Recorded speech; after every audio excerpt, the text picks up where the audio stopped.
Hi, எல்லாரும் எப்படி இருக்கீங்க? சாரி, திரும்பவும் லேட் ஆயிடுச்சு. வேற காரணம் எல்லாம் இல்ல, அதே காரணம் தான். ஃபாஸ்டிங்னால தொண்டை வறண்டு போச்சு. என்னால ரெக்கார்ட் பண்ண முடியல. கொஞ்சம் கொஞ்சமா ரெக்கார்ட் பண்ணி இப்பதான் கொஞ்சம் முடிச்சிருக்கேன். முடிச்ச வரைக்கும் நாங்க அப்லோட் பண்றோம். இதையும் தாண்டி எங்களுக்காக வெயிட் பண்ணி இந்த கதையை நீங்க கேட்டுட்டு இருக்கீங்க. எங்களுக்கு ரொம்ப சந்தோஷமா இருக்கு. இதே மாதிரி உங்களோட லவ்வை நீங்க தந்துகிட்டே இருங்க. சத்தியமா எங்களோட மோட்டிவேஷன் அது ஒண்ணுதான். சரி வாங்க, இப்போ கதைக்குள்ள போலாமா? இது விழித்தீயில் ஒரு தவம். அத்தியாயம் 25. அரண்மனை வளாகத்துக்குள் மறைந்திருந்தவள் அங்கிருந்த நீண்ட ஜன்னலின் கதவு திறந்திருப்பதை பார்த்து வேகமாக அதை நோக்கி ஓட அங்கு சுற்றியிருந்த காவலர்களின் விழிகளுக்குள் சிக்கிக் கொண்டாள் அவள். Hey, who are you? Stop, girl, guards, guards என்று அவன் எல்லோருக்கும் கேட்கும்படி குரல் எழுப்பி கத்திக்கொண்டு அவளை நோக்கி ஓடிவர அதிர்ந்து விழித்தவள் உடனே சுதாகரித்து ஜன்னல் வழியே அறைக்குள் நுழைந்து ஜன்னல் கதவை வேகமாக மூடிக்கொண்டாள். அந்த இடத்தை சுற்றி பரபரப்பாக ஆட்கள் அங்கும் இங்கும் ஓடிக்கொண்டிருக்க ஜன்னல் கதவை அவர்கள் வேகமாக தட்ட ஆரம்பிக்கவும் இவளுக்கு ஏன்தான் இங்கு வந்தோம் என்று அந்த நொடி தோன்றியது என்னவோ உண்மைதான். வெளிப்படையாகவே தலையில் அடித்து கொண்டவளுக்கு பயத்தில் உடலெல்லாம் நடுங்க எதுவும் யோசிக்க கூட தோன்றவில்லை. உடல் முழுவதும் பதற்றத்தில் வியர்க்க ஆரம்பிக்க உடனே அந்த அறை கதவை திறந்து வெளியே எட்டி பார்த்தவள் எந்த பக்கம் செல்வதென்று கூட தெரியாமல் கால் போன போக்கில் கண் பார்த்த திசைக்கு அந்த வராண்டாவில் ஓட ஆரம்பித்தாள் யாழ்மொழி. ஐயோ கடவுளே, இப்படி அநியாயமாக வந்து மாட்டிக்கொண்டேனே. இதெல்லாம் தேவைதானா யாழ் உனக்கு? இது என்ன உன்னுடைய அரண்மனை என்று நினைத்து கொண்டாயா? ஐயோ, வழி வேறு தெரியவில்லை. இத்தனை பெரிய அரண்மனையில் நான் என்ன வரை எங்கு சென்று தேடுவேன்? எங்கிருக்கிறாரோ தெரியவில்லையே. இவர்கள் வேறு எங்கெங்கோ இருந்து துரத்தி கொண்டு வருகிறார்கள் என்று உள்ளுக்குள் புலம்பிக் கொண்டு வேகமாக மூச்சுக்களை விட்டவாறு அவள் கதவில் சாய்ந்திருக்க அப்போதுதான் அவளுடைய விழிகள் அந்த அறையை சுற்றி ஆராய்ந்தன.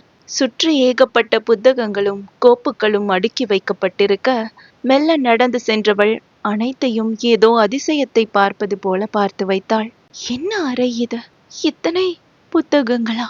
யாருடைய அறையாக இருக்கும் என்று ஆச்சரியத்தோடு ஒவ்வொன்றையும் தடவி பார்த்தவள் மேசை மீதிருந்த தாள்களை கையில் எடுத்து அதை புரட்டி பார்த்து கொண்டிருக்க திடீரென கதவு வேகமாக திறக்கப்பட்டது.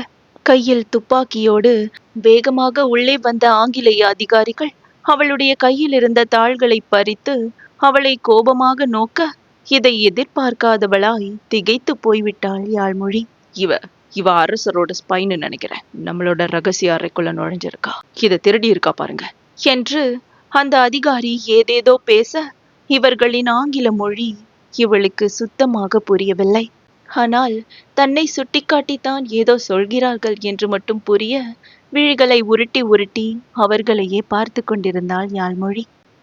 எனக்கு அதிகாரியை பார்க்க வேண்டும். அவர் எங்கிருக்கிறார் என்று சொல்ல முடியுமா? அது தவிர எனக்கு இங்கு வேறு எந்த வேலையும் இல்லை என்று யாழ்மொழி பதற்றமாக சொல்லிக்கொண்டு சுற்றி முற்றி தேட What the hell are you talking? You bloody Indian girl என்று கத்திக்கொண்டு அந்த காவலாளியோ அவள் சற்றும் எதிர்பார்க்காத நேரத்தில் அவளுடைய கன்னத்தில் ஓங்கி அறைந்தான். அதே நேரம் சரியாக ஜேம்ஸோடு ஆபீஸ் அறையில் இருந்த வில்லியமிற்கு தகவல் கொடுக்கப்பட ஜேம்ஸ், யூ கேரி ஆன். அது என்னன்னு நான் போய் பார்த்துட்டு வரேன் என்று விட்டு வேகமாக அந்த அறையிலிருந்து வெளியே வந்தான் வில்லியம். அவனுக்கு சிறு தலை அசைப்பை மட்டும் பதிலாக கொடுத்துவிட்டு ஜன்னல் வழியே எதேர்ச்சையாக பார்த்த ஜேம்ஸின் விழிகளுக்குள் சிறு வெளிச்சம் தெரிய அவனுடைய புருவங்களோ புரியாமல் முடிச்சிட்டன. இதற்கிடையில் வில்லியமோ அந்த அறைக்கு வேகமாக வந்தான். அங்கு யாழ்மொழியை பார்த்ததும் முதல் முறை அவன் அதிர்ந்து நின்றாலும் இன்னொரு புறம் வன்மமாக உள்ளுக்குள் புன்னகைத்து கொண்டான். எதை தவற விட்டதாக நினைத்தானோ அந்த ஒன்று இப்போது அவனுடைய கால்களுக்கு கீழேயே வந்து சரணடைவது போல நின்று கொண்டால் அவனுக்கு சந்தோஷம் இல்லாமல் இருக்குமா என்ன? அதே விஷம புன்னகையோடு அவன் அவளை நோக்கி நடந்து வர அவனை பார்த்ததும் தான் பெண்ணவளுக்கு நிம்மதி பெருமூச்சே வெளியானது. வேக வேகமாக கண்ணீரை துடைத்தவள் வில்லியமை நோக்கி ஓடினாள். அதிகாரி, அதிகாரி, தங்களுக்கு என்னை தெரியும் அல்லவா? பெரிய அதிகாரி தேசத்திற்கு வந்துவிட்டார் என்று நீங்கள் தானே கூறினீர்கள். எங்கே அவர்? தேடிவிட்டேன், காணவில்லை. அவர் என்னை சந்திக்க விரும்புவதாக தாங்கள் தானே சொன்னீர்கள். அவர் அவர் எங்கே?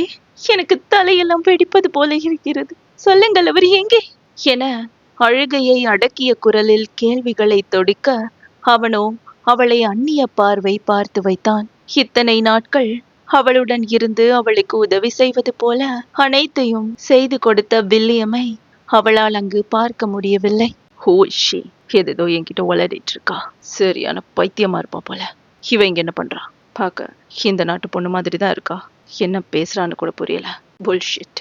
ஏன் இன்னும் பார்த்துட்டு இருக்கீங்க என்று ஆங்கிலத்தில் சொல்லி கத்தியவன், அதிகாரியா? எந்த அதிகாரி?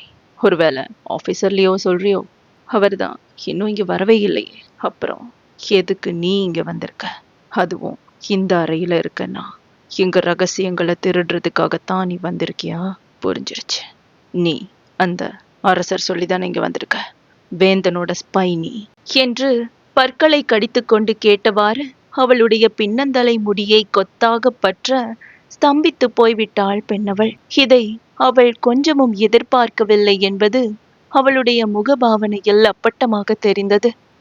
என்ன என்றவளின் குரல் அதிர்ச்சியோடு ஒலிக்க, தெரியாத மாதிரி நல்லாவே நடிக்கிற ஒன்ன என்று துப்பாக்கியால் அவளை அடிப்பதற்காக கையை ஓங்கிய வில்லியமின் கரம் திடீரென பின்னால் இருந்து கேட்ட குரலில் அந்தரத்தில் அப்படியே நின்றது.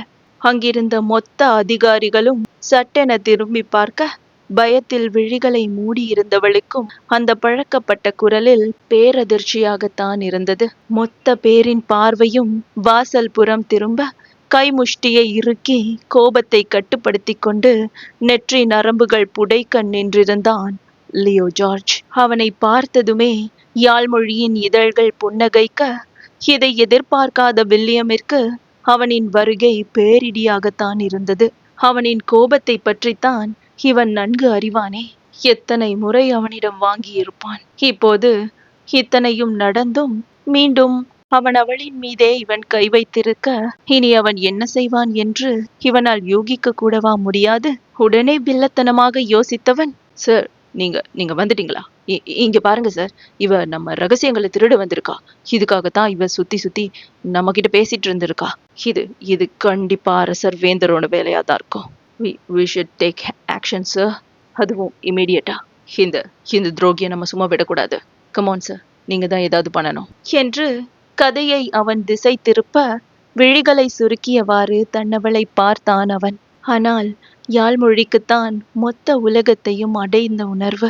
வில்லியமின் கரத்தை உதறிவிட்டு லியோவை நோக்கி ஓடியவள், கோழி குஞ்சு தன் அம்மாவிடத்தில் தஞ்சம் புகுவது போல் அவனுடைய பரந்த மார்பில் முகத்தை புதைத்து அழ ஆரம்பிக்க, சிலையாக நின்று விட்டான் ஆடவன். இப்போதுதான் தங்களுக்கு என்னை ஞாபகம் வந்துதா அதிகாரி? தங்களை காணாமல் நான் தவித்து போய்விட்டேன் தெரியுமா? இது ஒன்றும் கனவில்லையே. தாங்கள் சொன்னது போலவே நானே தங்களை காண வந்து விட்டேன். யாருக்காகவும் இனி நாம் காத்திருக்க வேண்டியதில்லை. என்னை ஏதேனும் கண்காணாத தேசத்திற்கு அழைத்து சென்று விடுங்கள். எனக்கு இனிமேல் இங்கு இருக்க வேண்டாம். தங்களுடன் வாழ்க்கை முழுவதும் இருந்து விடுகிறேன். எனக்கு அது போதும் என்று அவனை பார்த்த சந்தோஷத்தில் ஏதேதோ பிதற்றிக் கொண்டு அவனுக்குள் மூழ்குவது போல் அவனை மேலும் மேலும் தன்னோடு நெருக்கிக் கொள்ள, லியோவோ ஒரு கணம் திக்குமுக்காடி போய்விட்டான் என்றுதான் சொல்ல வேண்டும். மொத்த அதிகாரிகளும் நடப்பதை அதிர்ச்சியாக பார்க்க, வில்லியமிற்கு இதை கொஞ்சமும் பொறுத்து கொள்ள முடியவில்லை. சட்டென தன் தொனியை திரும்பவும் மாற்றிக்கொண்டான். ஓஹோ, அப்போ இவ பண்ண காரியத்துக்கு உங்களுக்கு சம்மதம் இருக்கா சார்? சரியா, இவ வரும்போது நீங்களும் இங்க வந்திருக்கீங்கன்னா அப்போ கண்டிப்பா உங்களுக்கும் இவளுக்கும் சம்மதம் இருக்கு. நீங்களே நம்ம அரசாங்கத்துக்கு துரோகம் பண்றீங்களா சார்? வாவ், என்னால இதை நம்பவே முடியல என்று வில்லியம் இப்போது மொத்த பழியையும் லியோவை நோக்கி திருப்ப, அவனோ விழிகள் சிவக்க வில்லியமை முறைத்து பார்த்தான். அங்கிருந்த அதிகாரிகளும் தங்களுக்குள் கிசுகிசுக்க ஆரம்பிக்க, யாழ்மொழிக்கு அவர்கள் பேசிக்கொள்வது சுத்தமாக புரியவில்லை. ஆனால் ஒன்று மட்டும் அவளால் நன்கு உணர முடிந்தது. வில்லியம் அவளுக்கு எதிராகத்தான் ஏதோ சதி செய்து பேசிக்கொண்டிருக்கிறான் என்பதுதான் அது. லியோவோ தீவிரமாக யோசித்தவன் விழிகளை அழுத்த மூடி திறந்து தன்னை அணைத்திருந்த பெண்ணவளின் கரங்களை உதறிவிட, சற்று தள்ளி நின்றவள் தன்னவனின் செய்கையை புரியாமல் பார்த்தாள். என்ன நடந்தது அதிகாரி? ஏன் என்னை தள்ளிவிட்டீர்கள்? என்ன ஆனது உங்களுக்கு? என்று பதறியபடி யாழ்மொழி கேட்டுக்கொண்டே மீண்டும் அவனை நோக்கி செல்ல, பின்னால் நகர்ந்தவன், பக்கத்துல வராத, முதல்ல நீ யார, எதுக்காக இங்க வந்த என்று இறுகிய குரலில் ஒரு கேள்வியை கேட்டு வைத்தான். சில கணங்கள் அவனின் வார்த்தைகளை கிரகிக்க முடியாமல் சிலையாகி நின்ற யாழ்மொழிக்கு கொஞ்சம் கொஞ்சமாக உணர்வுகள் திரும்ப ஆரம்பித்தன. என்ன, நான் யாரென்றா கேட்டீர்கள் அதிகாரி என்று கேட்டாள் வேதனை நிரம்பிய குரலில். வில்லியமும் இப்போது நடப்பதை திரும்பவும் புரியாமல் பார்க்க, ஒவ்வொரு நொடியும் மாறிக்கொண்டிருக்கும் சம்பவத்தை அவனாலும் கிரகிக்க முடியவில்லை. யார் வந்து என்ன சொன்னாலும் அப்படியே நம்பிடுவீங்களா? இந்த சின்ன பொண்ணை போய் அரசர் உளவாளியா வச்சிருப்பாருங்கிறத என்னால நம்ப முடியல. அப்படியே இவ உளவாளியா இருந்தாலும் இவகிட்ட நம்ம வீரத்தையும் கோவத்தையும் காமிச்சு என்ன ஆக போகுது? நாம அரசர் வேந்தன் கூட தான் பேசணும். நம்ம பேச்சுவார்த்தைய அங்க வச்சுக்கலாம். ஸோ உங்க ஹையர் ஆஃபீஸர் நான் கமாண்ட் கொடுக்குறேன். அவளை விடுங்க. இப்பதான் வந்திருக்கேன், எனக்கு ரொம்ப டயர்டா இருக்கு. நான் நாளைக்கு அரசர்கிட்ட போய் இதை பத்தி பேசுறேன் என்று அழுத்தமாக சொன்னான் லியோ ஜார்ஜ். அதிகாரிகளோ ஒருவர் முகத்தை ஒருவர் பார்த்துவிட்டு மறுபேச்சு பேச முடியாமல் சம்மதமாக மட்டும் தலையசைக்க, இரு அதிகாரிகளோ வேகமாக வந்து யாழ்மொழியை இருபுறமும் பிடித்து இழுத்து கொண்டு சென்றனர். முழு பலத்தையும் பயன்படுத்தி அவர்களை தள்ளிவிட்டு மீண்டும் லியோவிடமே ஓடி வந்தவள் சட்டென அவனின் கன்னத்தை இரு கரங்களால் தாங்கி அவன் விழிகளை ஏக்கத்தோடு பார்த்தாள். லியோ ஜார்ஜ் அவளை காப்பதற்காக ஏதேதோ செய்து கொண்டிருக்க, இவளுக்கெல்லாம் அது புரியவே இல்லை. மேலும் உரையாடலும் அவளின் பாஷையில் இல்லாமல் போனது இருவரின் துரதிர்ஷ்டமாகி போனது. அதிகாரி, நான் யாரென்றா கேட்கிறீர்கள்? அவ்வளவு இலகுவாக கொஞ்ச நாட்களிலேயே என்னை மறந்து விட்டீர்களா? தங்களுக்காக அனைத்தையும் உதறிவிட்டு நான் இங்கு நின்று கொண்டிருக்கிறேன். என்னை இப்படி நிற்கதியாக்கி விட்டீர்களே. நிஜமாகவே என் மீது உங்களுக்கு துளியும் காதல் இல்லையா என்று கண்ணீரோடு யாழ்மொழி பேச, தன்னவளின் விழிகளை பார்த்தவனுக்கு இதயத்தை கசக்கி பிழியும் வலி. அந்த நொடி என்ன செய்வதென்றே தெரியவில்லை அவனுக்கு. யாரும் இல்லாமல் மட்டும் இருந்திருந்தால் நிச்சயம் கட்டி அணைத்து தன்னோடு இறுக்கிக் கொண்டிருப்பான். ஆனால் இப்போது முடியாதல்லவா? தன் உணர்வுகளை கஷ்டப்பட்டு கட்டுப்படுத்தி கொண்டவன் அவளின் தோள்களை பற்றி தன்னிடமிருந்து தள்ளி நிறுத்தினான். ஷெட், யார் நீ?